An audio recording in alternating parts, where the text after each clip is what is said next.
আসানসোলের আশ্রম মোড়ে পার্বতী ইন্টারন্যাশনাল হোটেলে আসানসোল শিল্পী কল্যাণ সমিতির একটি সাংবাদিক সম্মেলনের আয়োজন করা হয়। উপস্থিত ছিলেন সংগঠনের সচিন রায়, বিশ্বজিৎ মুখার্জি, সন্দীপ ঘোষ, মলয় সরকার। সাংবাদিক সম্মেলনে বলেন, 21, 22 এবং 23 জুন রবীন্দ্র ভবনের নর্থ পয়েন্ট স্কুলের তরফে বাংলা গায়ক মেলার আয়োজন করা হবে, যাতে আসানসোল ও আশেপাশে এলাকার শিল্পীরাও থাকবেন। কলকাতা, দুর্গাপুরের শিল্পীরাও অংশ নেবেন বলেই জানান। এই 3 দিনে প্রায় 95% শিল্পী আসবেন আসানসোল থেকে। এই 3 দিন বিকেল 3টে থেকে রাত্রি 10টা পর্যন্ত অনুষ্ঠান চলবে।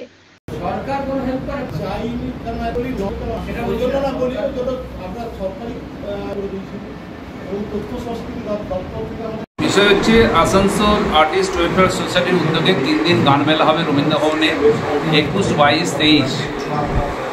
আমাদের উদ্দেশ্য একটাই, সুস্থ সংস্কৃতি বিকাশের জন্য এই গান মেলা।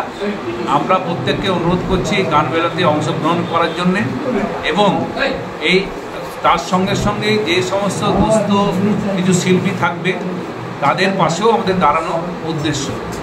তো সুস্থ সংস্কৃতি বিকাশের স্বার্থে যা যা করণীয় আমরা এই সোসাইটি আমরা করব এবং তাদের পাশে আমরা থাকব, এটাই মূলত আমাদের উদ্দেশ্য। তো যে সকল শিল্পীরা সব আসবেন তারা কি সব স্থানীয় না বাইরে থেকে? না, স্থানীয় 95%, 5% হয়তো কলকাতা থেকে আসে। কলকাতা, দুর্গাপুর। এই যে আপনার সঙ্গীত যে এটা করছে বাংলা সঙ্গীত, এটা কোনো কম্পিটিশনের মধ্যে হচ্ছে না? না। কতজন অংশগ্রহণ করছেন এখানে? অংশগ্রহণ করবে 200-র উপর। কদিন ব্যাপী চলবে? হ্যাঁ, কদিন ব্যাপী চলবে? 3 দিন ব্যাপী, 21, 22, 23 জুন। বিশেষ কিছু আকর্ষণ?